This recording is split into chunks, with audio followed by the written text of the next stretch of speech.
ruego por favor que vayan de nuevo al Evangelio de Marcos. Marcos capítulo 14, para aquellos que nos visitan. Ya tenemos meses estudiando consecutivamente el Evangelio de Marcos y ya con tristeza nos estamos acercando al fin. Marcos capítulo 14, vamos a leer los versículos 43 al 52. En ese momento, mientras todavía él estaba hablando, llegó Judas, uno de los 12, acompañado de una multitud con espadas y garrotes de parte de los principales sacerdotes, de los escribas y de los ancianos. Y el que le entregaba les había dado una señal diciendo: al que yo bese, ese es, prendedle y llevadle con seguridad. Y habiendo llegado, inmediatamente se acercó a él diciendo: Rabí, y le besó. Entonces ellos le echaron mano y le prendieron. Pero uno de los que estaban allí, sacando la espada, hirió al siervo del sumo sacerdote y le cortó la oreja. Y dirigiéndose Jesús a ellos les dijo: ¿habéis salido con espadas y garrotes para arrestarme como contra un ladrón? Cada día estaba con vosotros en el templo enseñando y no me prendisteis. Pero esto ha sucedido para que se cumplan las escrituras. Y abandonándole huyeron todos. Cierto joven le seguía vestido solo con una sábana sobre su cuerpo desnudo y le prendieron, pero él, dejando la sábana, escapó desnudo. Pocas experiencias pueden ser más dolorosas que la de ser traicionado por una persona cercana. Si un enemigo trata de hacerte daño, no te sorprendería, porque eso es lo que se espera de una persona que te aborrece. Pero cuando el daño es causado intencionalmente por alguien que profesaba un afecto sincero por ti, alguien que pretendía estar cerca de tu corazón, el impacto es mucho mayor, el impacto es mucho más doloroso. Puede ser la traición de un cónyuge, de un familiar, de un amigo, de un socio de trabajo o incluso de un hermano de la iglesia. La traición siempre duele, siempre produce una herida profunda en aquel que es traicionado. Pero a través de toda la historia nunca ha habido ni lo habrá un acto de traición más perverso ni más abominable que el que vamos a estudiar en la mañana de hoy. Porque nunca en toda la historia ha sido traicionado ni lo será una persona con la perfección y hermosura de carácter de nuestro bendito Señor y Salvador Jesucristo. Ahora, paradójicamente, podemos decir al mismo tiempo que nunca ha habido un acto de amor tan extraordinario como el que se encuentra en el trasfondo de este pasaje, porque lo que se narra en esta porción del Evangelio de Marcos es como una moneda de dos caras. Por un lado tenemos la traición de Judas, un hombre codicioso que vendió a su maestro por 30 piezas de plata, lo que costaba vender y comprar a un esclavo en el Antiguo Testamento.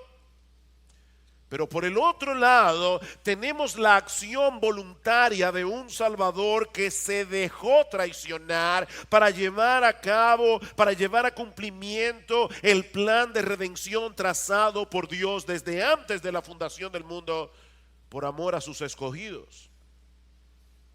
Mis hermanos, si hay algo evidente en este pasaje, es que después de la agonía en el huerto de Getsemaní que vimos la semana pasada, el Señor se enfrentó a sus enemigos con un absoluto control de sí mismo, con un absoluto control de todo lo que estaba sucediendo a su alrededor. Vean conmigo una vez más los versículos 41 y 42. Dice que vino por tercera vez, estando en el huerto orando al Padre. Dice, vino por tercera vez y les dijo: ¿todavía estáis durmiendo y descansando? Basta ya, ha llegado la hora. He aquí el Hijo del Hombre es entregado en mano de los pecadores. Jesús sabía lo que venía. Levantaos, vámonos, mirad, está cerca el que me entrega. Jesús no dijo: vamos a huir, ahora es el momento.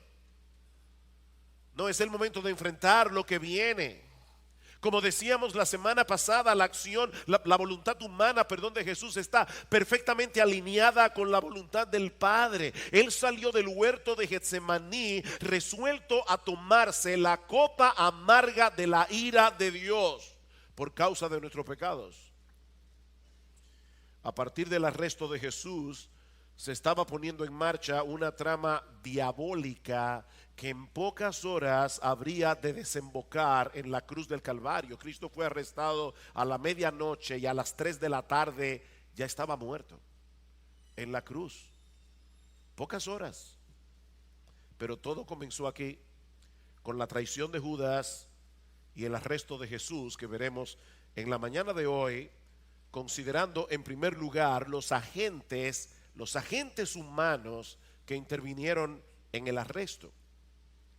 Marcos nos dice en el versículo 43 que todavía Jesús estaba hablando con los discípulos cuando Judas se presentó en el huerto acompañado de una multitud. Mateo dice de una gran multitud, con espadas y garrotes de parte de los principales sacerdotes, de los escribas y de los ancianos. En otras palabras, estas personas habían sido enviadas por el Sanedrín. No era una turba que se había juntado de repente para ir a arrestar a Jesús. No, esto era parte de un plan diseñado por los líderes religiosos de la nación. Por el Evangelio de Juan, nosotros sabemos que en esa multitud había una cohorte romana y varios alguaciles, es decir, personas que pertenecían al cuerpo policial encargado de custodiar el templo de Jerusalén. La cohorte romana era una unidad militar que podía llegar a tener hasta 600 soldados. Y aunque es muy probable que el número haya sido menor esa noche, mis hermanos, como quiera es evidente que había una gran multitud, como dice en el Evangelio de Mateo. Una gran multitud. Es evidente que tanto los miembros del Sanedrín como el mismo Judas no querían cometer ninguna equivocación esa noche, ninguna equivocación que pudiera poner en riesgo el arresto de Jesús. De ahí la señal acordada por Judas. Lean el versículo 44, dice en ese momento, versículo 44, si el que le entregaba les había dado una señal diciendo: al que yo bese, ese es, prendedle y llevadle con seguridad. Y la pregunta natural que surge al leer este pasaje es: ¿por qué tanto temor? O sea, mis hermanos, piensen por un momento. El Sanedrín ha decidido arrestar a Jesús. Judas le dice: yo sé dónde está. Cristo está con 11 hombres orando en el huerto de Getsemaní. Y Judas se aparece con cientos de hombres armados hasta los dientes para ir a buscar a Jesús. Y Judas tiene que darles una señal: es al que yo bese, ese es. Mis hermanos, ¿por qué tanto temor?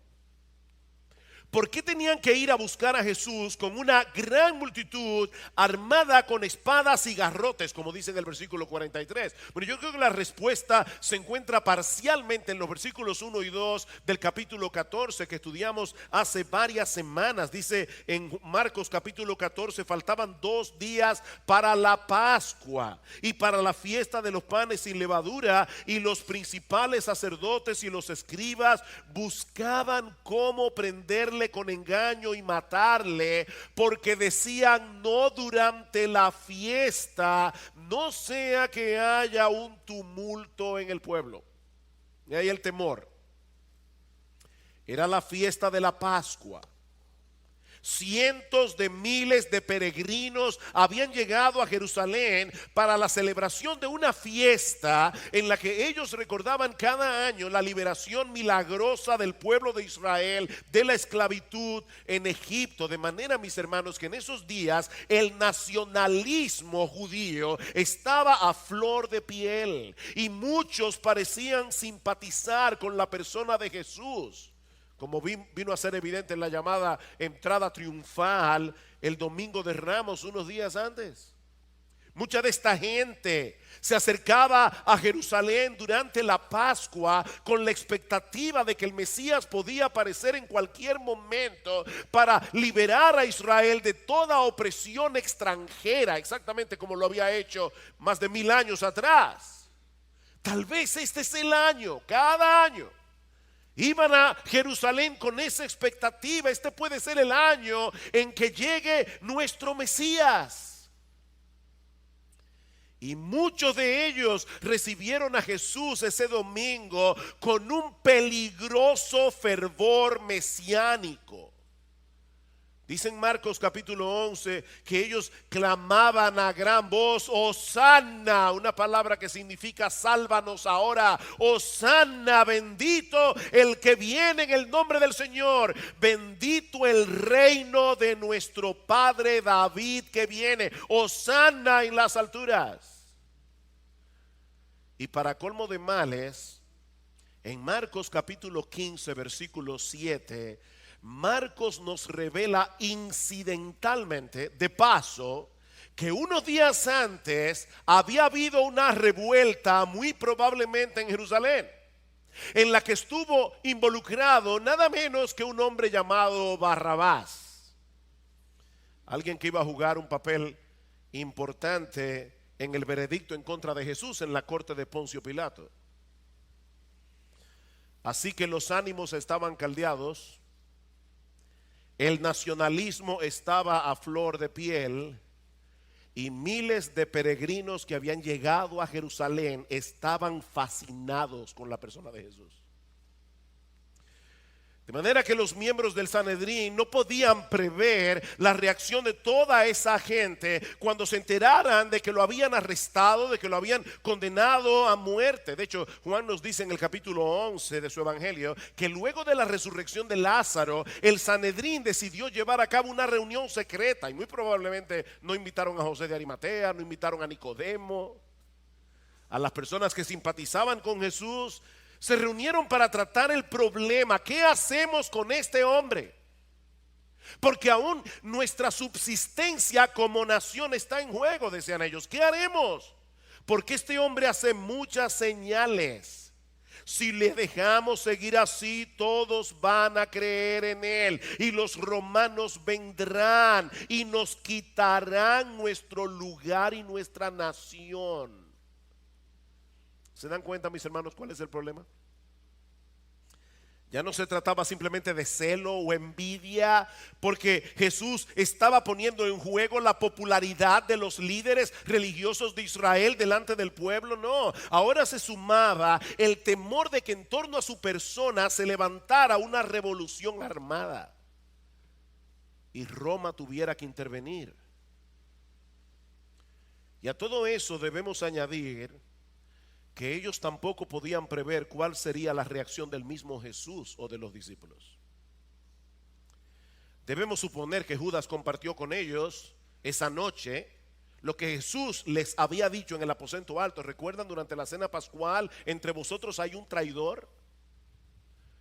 Y lo que Jesús le dijo a Judas directamente esa noche, Judas ya sabía que Jesús sabía lo que él había hecho. ¿Cómo podían estar seguros de que Jesús no había ideado un plan para escapar esa noche? O que los discípulos no iban a salir en su defensa, como de hecho sucedió, veremos en un momento. ¿Habría alertado Jesús a alguno de sus seguidores? Más allá de los discípulos, tal vez a los más nacionalistas, para que estuvieran con él en ese momento. ¿O había aprovechado la oscuridad de la noche para burlar a sus captores y hacerse pasar por algún otro? De ahí la señal de Judas. Es al que yo bese, al que ustedes deben apresar. Lo que nos enseña de paso, mis hermanos, que la apariencia de Jesús era como la de cualquier judío de aquellos días. Judas no le dijo al que tenga la aureola en la cabeza, o al que tenga un brillo extraño en su rostro. Ese es. No. Sí. Miren, mis hermanos, si alguno de nosotros pudiera viajar en el túnel del tiempo a ese momento del arresto en Getsemaní, jamás habríamos podido identificar quién era Jesús. Por lo menos no por su apariencia. Judas quería estar seguro de que en medio de toda esa multitud, cientos de personas y la confusión que seguramente se iba a generar en medio de la oscuridad, él quería estar seguro que apresaran a Jesús y no a ningún otro. Y la señal que escogió no podía ser más odiosa: saludarlo con un beso. Qué increíble. Dice en el versículo 45 que tan pronto llegaron al huerto, Judas se acercó al Señor diciéndole: Rabí, y le besó. Y la palabra que usa Marcos aquí, la palabra griega, es un vocablo compuesto que significa besar fervientemente, besar profusamente. No fue un beso ligero, superficial. No. Judas besó a Jesús esa noche como solo se puede besar a una persona por la que sientes un gran afecto y un profundo respeto. Un comentarista dice que Judas realizó un acto de amor para llevar a cabo una misión de odio. Judas realizó un acto de amor para llevar a cabo una misión de odio. Llamarle Rabí y saludarlo con un beso muy afectuoso fue la primera burla que Jesús recibió esa noche. Y no de cualquiera, de uno de los 12, como dice en el versículo 43. Judas, uno de los 12. Y es interesante notar que en la narrativa del arresto de Jesús, los 4 evangelios identifican a Judas con esas mismas palabras. Todos dicen: Judas, uno de los 12. Eso es lo que hace más odiosa y abominable esta traición, que fue llevada a cabo por uno de los suyos, por alguien que estuvo cerca de Jesús por más de 3 años. ¿Ustedes se imaginan eso, hermanos? 3 años. Y Judas fue tan hipócrita que cuando Cristo les dijo: uno de vosotros me va a entregar, ninguno supuso que era Judas. Se puede ser muy hipócrita, se puede estar en la iglesia, se puede cantar, se puede leer la Biblia todos los días y ser un Judas. Mis hermanos, esto es serio. Esto es serio. A Cristo lo traicionó uno de los suyos, uno de los que estaban cercanos con él. Por eso no nos parece extraño lo que dice en Mateo capítulo 7, que en el día del juicio muchos me dirán, dice el Señor: Señor, Señor, ¿no profetizamos en tu nombre? ¿No echamos fuera demonios? ¿No hicimos milagros? Señor, nosotros estábamos allí, nosotros éramos de los tuyos. Cuando en la Biblia se usa un nombre 2 veces, es para indicar mucha cercanía. Señor, yo no solamente estaba en la iglesia, yo era uno de los que servían en la iglesia. Yo hacía milagros, yo profetizaba, y entonces les declararé: nunca os conocí, apartaos de mí, hacedores de maldad. Esto es serio. Judas, uno de los 12. Y otra cosa digna de señalar es que a partir del versículo 43, Marcos no vuelve a mencionar a Judas jamás. Por el Evangelio de Mateo, nosotros sabemos que después de la condena de Jesús, Judas experimentó un remordimiento tan grande que dice que devolvió las 30 piezas de plata y luego se ahorcó. Ese fue el trágico final del hombre usado por Dios para llevar a cabo la traición del Hijo de Dios. Mi amigo, déjame decirte algo. Cristo dijo: el que no está conmigo está en mi contra. No seguir a Cristo intencionalmente es seguir al diablo. Hay solo 2 paternidades, mi amigo, hay solo 2 paternidades. O tú eres hijo de Dios o tú eres hijo del diablo. No existe otra opción. Y en el contrato que tú firmas con el diablo hay unas letricas bien pequeñas que ningún incrédulo lee para su propia destrucción. Mi amigo, el diablo no está tratando de hacerte la vida más agradable, más libre, más placentera. Él está tratando de destruirte como destruyó a Judas, no lo dudes. Ahora, ¿saben qué es lo más sorprendente de esta escena? Que en ese momento Cristo pudo haber fulminado a Judas esa noche y a todos los que estaban con él, pero no lo hizo. Dice en Lucas 22:48 que Jesús se limitó a decirle: Judas, ¿con un beso entregas al Hijo del Hombre? ¿Oyeron eso? Judas, ¿con un beso entregas al Hijo del Hombre? ¿Por qué Jesús no le dijo simplemente: Judas, con un beso me estás entregando a mí? No, al Hijo del Hombre. Y todo conocedor del Antiguo Testamento sabe quién es ese Hijo del Hombre. El Señor se está identificando aquí con un personaje que aparece en el libro de Daniel.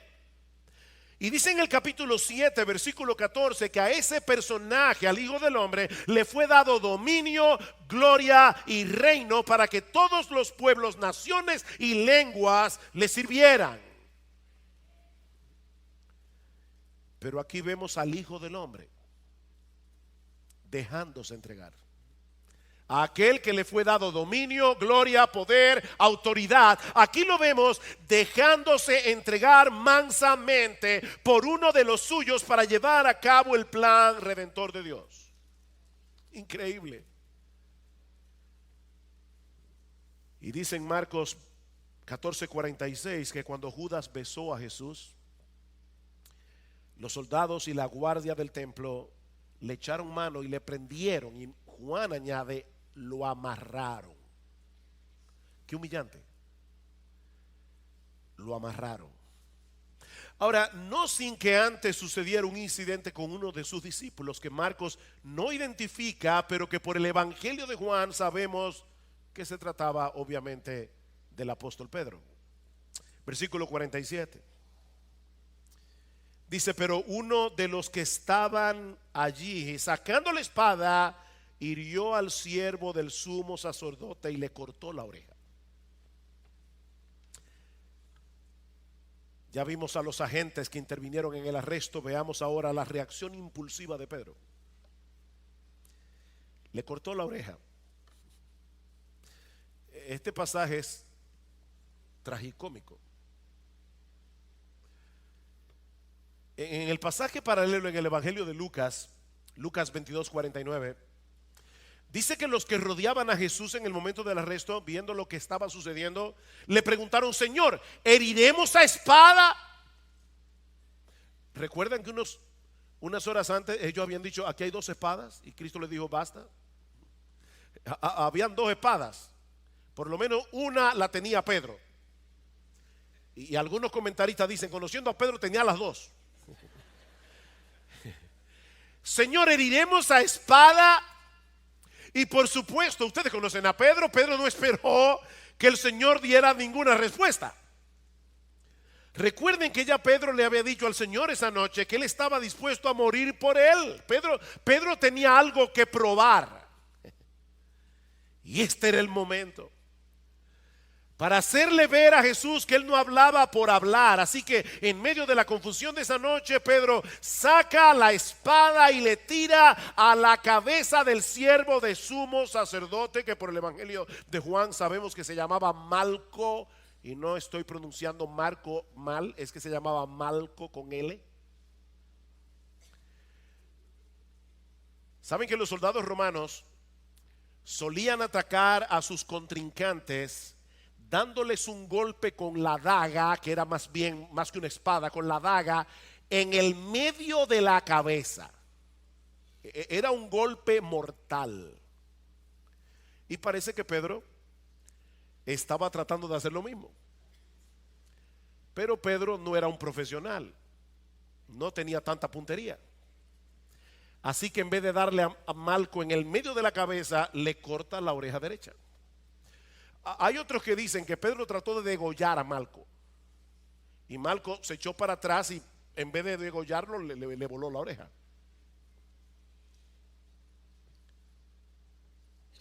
El punto es que Pedro trató de matarlo, hermanos. No, Pedro no tenía otra intención. Era matar a Malco, pero falló. Y por los otros evangelios no solo sabemos que Jesús reprendió a Pedro por esa reacción tan violenta. Le dijo: Pedro, guarda tu espada, porque el que mata a espada debe ser muerto, aprobando la pena capital. De paso, Pedro, guarda la espada. Sino que en el evangelio de Lucas se nos dice también que inmediatamente el Señor Jesucristo sanó la oreja de Malco. Increíble, se la pegó otra vez. Y funcionó. Una cirugía con las manos, ahí ¡pum! La espada, digo la oreja. Ahora, hermanos, yo digo que esto es tragicómico porque lo que llama la atención es Pedro aquí. ¿Qué pudo haber movido a Pedro a hacer eso? Porque de verdad Pedro creía que un grupito de 11 hombres eran capaces de detener a una cohorte romana y a la guardia del templo armados hasta los dientes. ¿Y qué era lo que Pedro tenía en la cabeza? Como veremos en un momento, todos ellos huyeron esa noche, ¿se acuerdan? ¿Cómo podemos explicar esta reacción tan heroica o tan insensata de parte del apóstol Pedro? Bueno, es probable que el evangelio de Juan nos dé la respuesta. Dice en el capítulo 18 del evangelio de Juan, algo que Marcos no nos cuenta, que en el momento en que Judas se apareció en el huerto de Getsemaní con los soldados romanos, con la policía del templo, Jesús les sale al encuentro y les pregunta: ¿a quién buscáis? Y ellos respondieron: a Jesús el Nazareno. Y él les dijo: yo soy. Y Juan nos dice que tan pronto Jesús pronunció esas palabras, que no son otra cosa que uno de los nombres de Dios en el Antiguo Testamento, el tetragramatrón, el nombre que usa Dios para referirse a sí mismo en la escena de la zarza ardiente en Éxodo capítulo 3, cuando Jesús se adelanta y dice: yo soy. Dice Juan que todos retrocedieron y cayeron a tierra. ¡Wow! ¡Qué poder! Era una forma de mostrar lo que él mismo había dicho antes en Juan capítulo 10, versículo 18. A mí nadie me quita la vida, sino que yo la doy de mi propia voluntad. Nadie podía arrestar a Jesús sin que él lo permitiera. Ahora volvamos a la reacción de Pedro. Imagínate, mi hermano, que tú estás allí con los discípulos esa noche. Llega una gran multitud, cientos de soldados con espadas, con garrotes, pero con una sola palabra, porque Jesús hablaba en arameo, no en griego. Y en arameo yo soy es una sola palabra. Así que esa noche Jesús pronunció una sola palabra y derribó a todos sus enemigos. No es de extrañar entonces que Pedro se haya sentido tan confiado para tomar su espada y enfrentarse a todo el mundo. ¡Ja! Si la cosa se pone difícil, Jesús hablará otra vez y quién sabe lo que va a pasar aquí. Yo no sé si eso fue lo que pasó por la mente de Pedro, pero por lo menos yo creo que había pasado por la mía y por la de algunos de ustedes, si hubieran estado esa noche allí. Nosotros estamos con Jesús, el hombre que calmó el mar en tempestad, el hombre que puede darle órdenes al viento y al mar y le obedecen, y que puede derribar a cientos de soldados con una sola palabra. Pedro se sentía invencible. estando al lado de Jesús. Pero las cosas no salieron como él esperaba. En vez de pronunciar otra palabra poderosa, ¿qué hace Jesús? Jesús rehúsa defenderse y se deja atrapar. Y eso nos lleva a nuestro tercer encabezado, la respuesta de Jesús. Versículo 48. Y dirigiéndose Jesús a ellos les dijo: ¿habéis salido con espadas y garrotes para arrestarme como contra un ladrón? Cada día estaba con vosotros en el templo enseñando y no me prendisteis. Pero esto ha sucedido para que se cumplan las escrituras. Mis hermanos, yo creo que este es el corazón de este pasaje.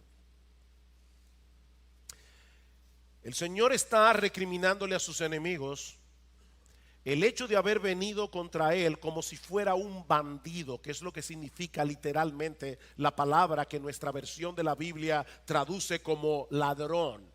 Es una palabra que señala a alguien que seguramente se resiste a la violencia con violencia. Un bandolero se traduce en otras versiones. Y hasta cierto punto nosotros podemos entender que ellos vinieran al huerto con esa expectativa. Después de todo, Jesús hablaba constantemente del reino de Dios en su predicación. Yo vine a traer el reino de Dios. El reino de Dios se ha acercado. El problema es que en la mente de Judas y seguramente en la mente de todos los demás, nadie en este mundo puede llegar a tener un reino sin el uso de la fuerza. Por eso tomaron tanta precaución en el arresto. Y eso es precisamente lo que Jesús les está recriminando.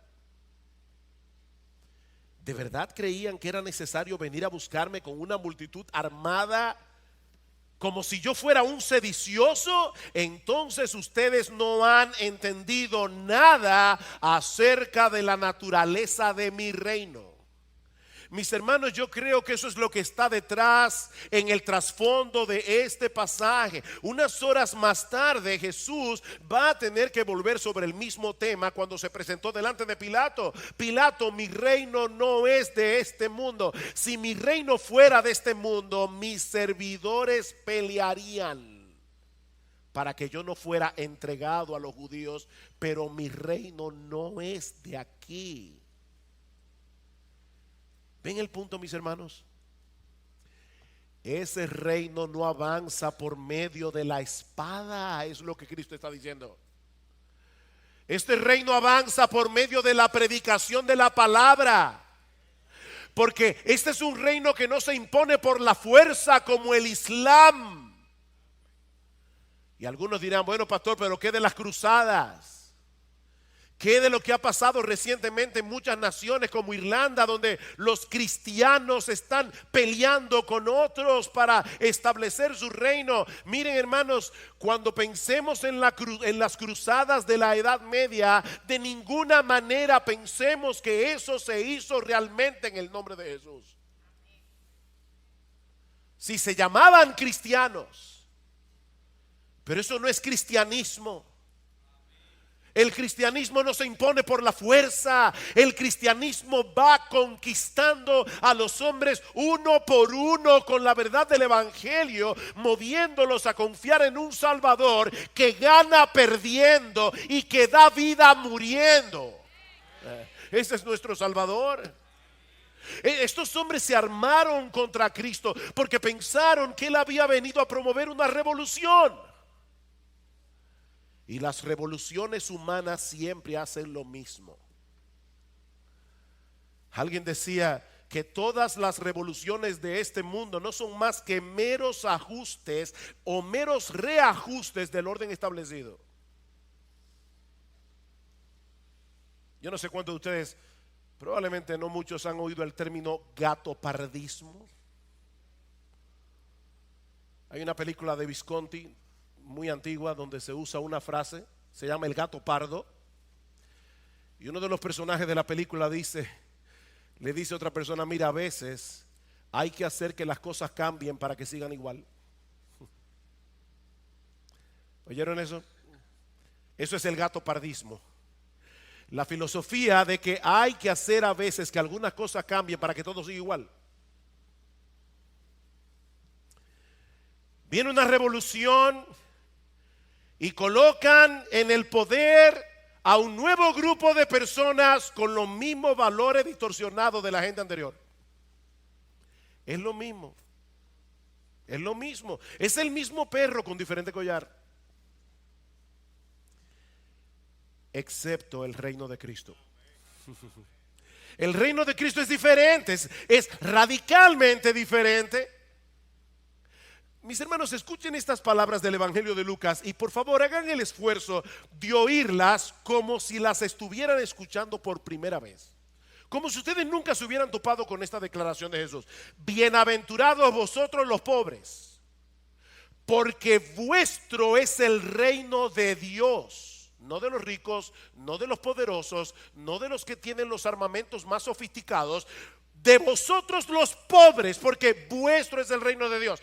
Bienaventurados los que ahora tenéis hambre, porque seréis saciados. Bienaventurados los que ahora lloráis, porque reiréis.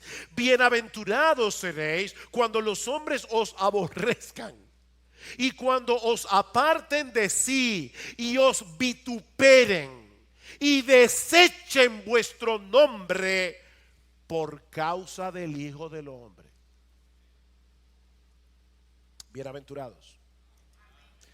Y si eso te sonó extraño, ahora escucha lo que sigue diciendo en el versículo 24 del capítulo 6 de Lucas. Mas ay de vosotros ricos, porque ya tenéis vuestro consuelo. Ay de vosotros los que ahora estáis saciados, porque tendréis hambre. Ay de vosotros los que ahora reís, porque lamentaréis y lloraréis. Ay de vosotros cuando todos los hombres hablen bien de vosotros, porque así hacían vuestros padres con los falsos profetas. Mis hermanos, el punto de Jesús aquí no es que los pobres se van a salvar por ser pobres y los ricos se van a condenar por ser ricos. Eso no es lo que Jesús está diciendo. Pero como bien señala un erudito bíblico, todo aquel que se convierte a Cristo debe experimentar un cambio profundo de valores. Los cristianos valorarán lo que para el mundo es patético y cuestionarán lo que para el mundo es deseable. Déjenme hacerles una pregunta. Mis hermanos, ¿qué es lo que el mundo valora? ¿Qué es lo que el mundo coloca en el tope de la lista de sus prioridades? ¿El poder y el dinero? Ay de vosotros ricos. ¿El éxito y el reconocimiento? ¿Y qué dice Jesús? Ay de vosotros cuando todos los hombres hablen bien de vosotros. Ahora, ¿qué es lo que el mundo desprecia? Bueno, el mundo desprecia la debilidad, ¿no es así? Bienaventurados vosotros los pobres, porque vuestro es el reino de Dios. El mundo rechaza el sufrimiento. Bienaventurados los que ahora tenéis hambre, porque seréis saciados. Bienaventurados los que ahora lloráis, porque reiréis. El mundo rechaza el rechazo, ¿no es así? Bienaventurados seréis cuando los hombres os aborrezcan y cuando os aparten de sí y os vituperen y desechen vuestro nombre por causa del Hijo del Hombre. ¿Se dan cuenta, hermanos? En el reino de Cristo todo funciona al revés. ¿Saben por qué? Porque nuestro máximo valor es Cristo mismo. Y si por causa de Él, esta es la clave aquí, por causa del Hijo del Hombre, si por causa de Él somos perseguidos, somos maltratados, al punto incluso de perder todos nuestros bienes terrenales, no hay problema, porque como quiera tenemos lo más importante, a Cristo mismo. Es un sistema de valores completamente diferente. Y ahora yo pregunto a todos los que profesan ser creyentes en este lugar: ¿está tu lista de prioridades alineada con la de Jesús? ¿Tú valoras lo que Jesús dice que debemos valorar y desprecias como algo sin importancia lo que Jesús dice que debemos despreciar? Oh, mis hermanos, seamos honestos, estamos yendo nosotros detrás de las mismas cosas que el mundo persigue, detrás de las mismas cosas que el mundo valora: fama, dinero, influencia, poder. Solo que ahora tratamos de barnizar nuestras vidas de cristianismo. Un poco de cristianismo no le cae mal a nadie. Asistimos a una iglesia, mencionamos de vez en cuando el nombre de Jesús. Un barniz de cristianismo. Por más de 3 años, Judas estuvo al lado de Cristo. Judas escuchó sus enseñanzas, pero no lo entendió. Sus valores siguieron distorsionados. Y lo mismo sucedió con los miembros del Sanedrín. Ellos no entendieron. No entendieron. Ellos actuaron con toda esa astucia porque estaban esperando una revolución como cualquier otra. Noten el versículo 49 otra vez: cada día estaba con vosotros en el templo enseñando y no me prendisteis. Pero esto ha sucedido para que se cumplan las escrituras. Jesús había estado todo el lunes y todo el martes en el templo. ¿Recuerdan eso? Ya lo vimos enseñando Marcos. El lunes entero, el martes entero, en el lugar más público de la ciudad de Jerusalén, predicando la palabra. Jesús les está diciendo: ¿ustedes tuvieron oportunidades de sobra para aprenderme? Pero vinieron a buscarme de noche, en secreto, como si fuera un malhechor, porque ustedes no me han entendido. Ahora, ¿saben qué les dice Jesús? Todo esto está sucediendo de ese modo para que se cumplan las escrituras. Una vez más, Cristo quiere dejar en claro que las cosas no se habían salido de control. Mis hermanos, todos ellos estaban llevando a cabo el plan redentor de Dios sin saberlo, a través de la muerte de su Hijo, aunque sus enemigos no lo entendieran así, y lamentablemente los discípulos tampoco. Lo que nos lleva a nuestro cuarto y último encabezado, que veremos mucho más brevemente: el colapso de los discípulos. El Señor les había profetizado unas horas antes, ¿recuerdan? Que todos ellos se apartarían de Él esa noche y lo dejarían solo. Y todos ellos protestaron que eso era imposible, que ninguno de ellos era capaz de traicionarlo. Pero ¿qué pasó?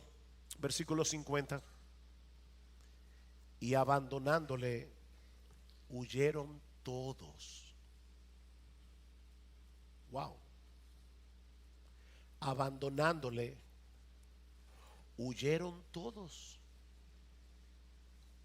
Cuando los discípulos se dieron cuenta de que Jesús estaba dispuesto a entregarse pacíficamente, mis hermanos, su fe se desplomó. Ese no era el tipo de Mesías que ellos tenían en mente cuando comenzaron a seguir a Jesús. Ellos no entendían aún que el reino de Cristo no era como el reino de los hombres.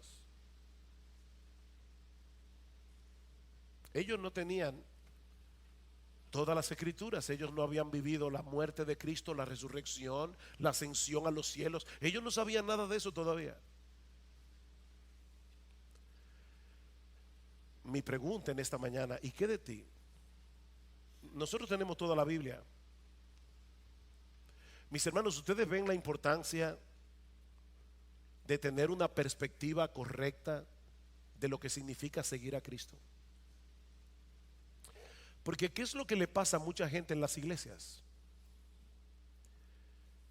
Hacen una aparente conversión, una profesión de fe, pero es como dice en la parábola del sembrador: luego vienen las dificultades y se apartan del Señor,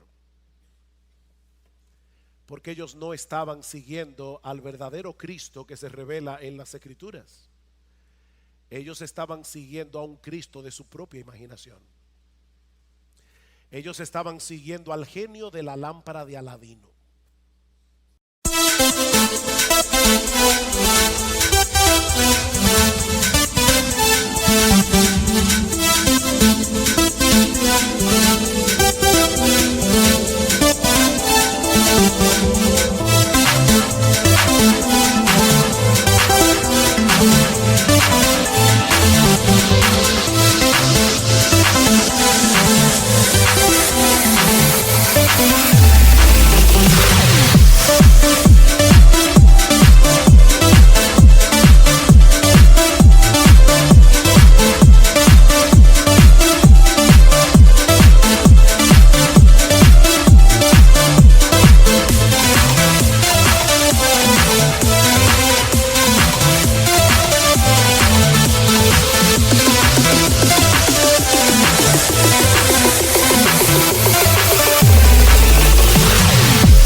Aquel que les iba a hacer la vida más fácil, aquel que les iba a dar prosperidad.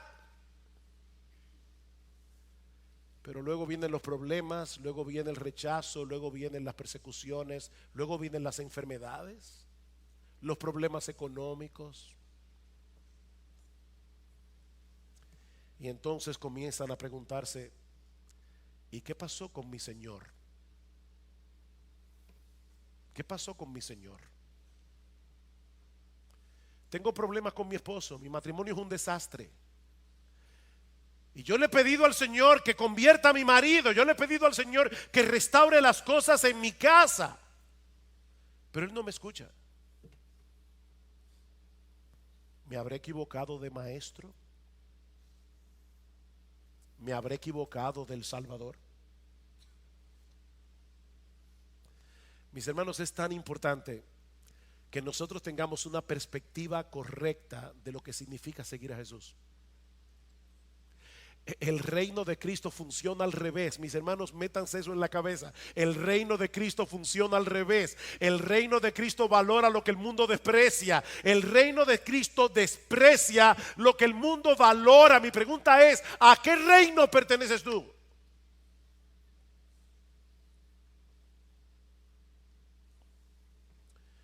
Uno de ellos fue tan cobarde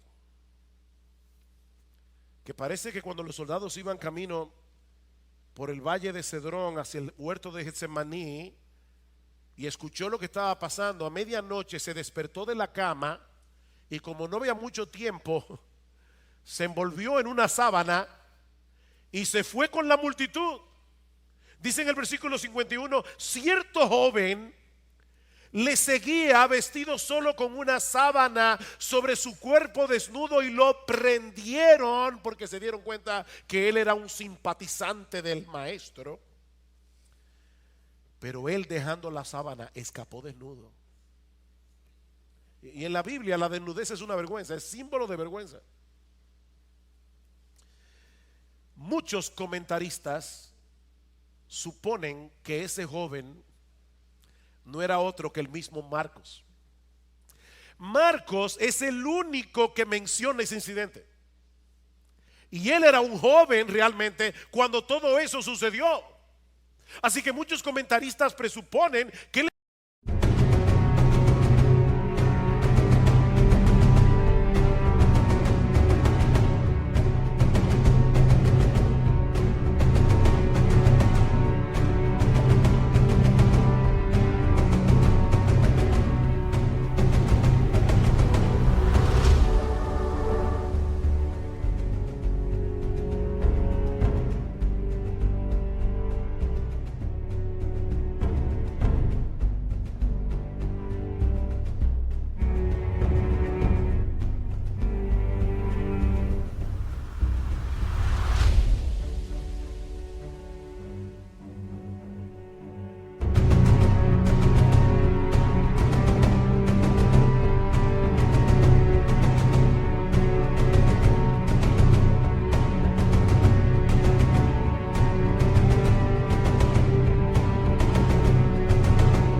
hablando de sí mismo. Y alguien decía que es como si Marcos estuviera diciéndole al lector de su evangelio: yo también estuve allí y fui tan malo como el resto.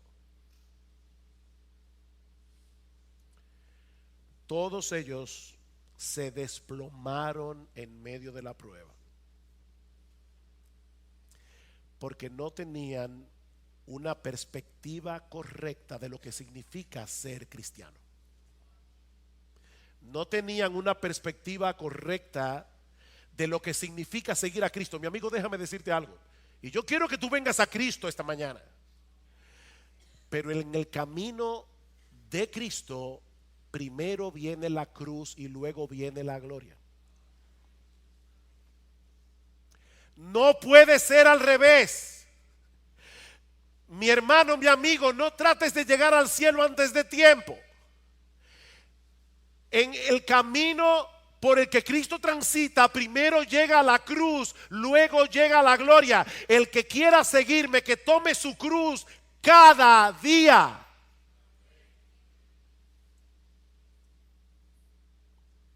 Y como quiera, sigue siendo un camino glorioso. Y como quiera, sigue siendo el único camino.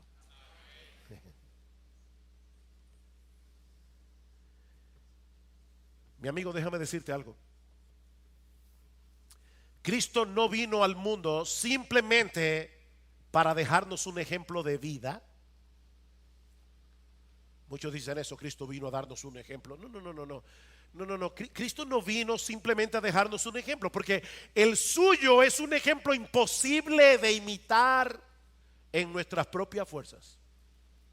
Alguien ha dicho: cuando ves a Jesús preocupándose por los pobres, perdonando a sus enemigos sin rencor, sacrificando su vida por otros, llevando una vida perfecta de amor y sin pecado, dices: yo no lo puedo hacer. Y tienes razón, no puedes. Tener a Jesucristo solo como ejemplo te desmenuzará. ¿Oíste eso? Tener a Jesucristo solo como ejemplo te desmenuzará. Nunca podrás estar a su altura. Pero tener a Jesucristo como Cordero te salvará. En la cruz Jesús recibió lo que nosotros merecíamos para que ahora podamos recibir lo que Él merece. Ese es el mensaje del Evangelio. Ese es el mensaje del Evangelio, que Cristo asumió voluntariamente nuestro lugar en la cruz del Calvario para que Dios pudiera otorgarnos el perdón de todos nuestros pecados gratuitamente por gracia, únicamente por medio de la fe. Por eso Jesús se dejó arrestar esa noche, por eso se dejó condenar y crucificar, porque para eso había venido al mundo. El justo murió por los injustos para llevarnos a Dios, dice en Primera de Pedro. El justo por los injustos. Y si lo recibes hoy por la fe, óyeme bien, mi amigo, si lo recibes hoy por la fe, no solo serás declarado justo en el tribunal de Dios sobre la base de la obediencia perfecta de Jesús, sobre la base de la justicia perfecta de Jesús, sino que también transformará tu corazón y te hará morada de su espíritu para que puedas comenzar a vivir por primera vez como ciudadano de un reino que valora lo que el mundo desprecia y desprecia lo que el mundo valora. No es por tus obras que serás aceptado en la presencia de Dios, porque nadie ha podido ni podrá alcanzar el nivel de obediencia que la ley de Dios requiere, excepto uno solo: Jesucristo, nuestro bendito Señor y Salvador. Si descansas en Él y únicamente en Él, mi amigo, tú serás perdonado, completamente perdonado, y entonces podrás comenzar a vivir una vida de obediencia, no perfecta, pero sí sincera, no para ganarte el favor de Dios, sino por gratitud, porque ya fuiste favorecido por su gracia, por el puro afecto de su voluntad. Oh, que el Señor bendiga su palabra hoy, abriendo nuestros ojos a la hermosura de Jesús, de tal manera que todas las cosas de este mundo palidezcan ante el brillo de su gloria.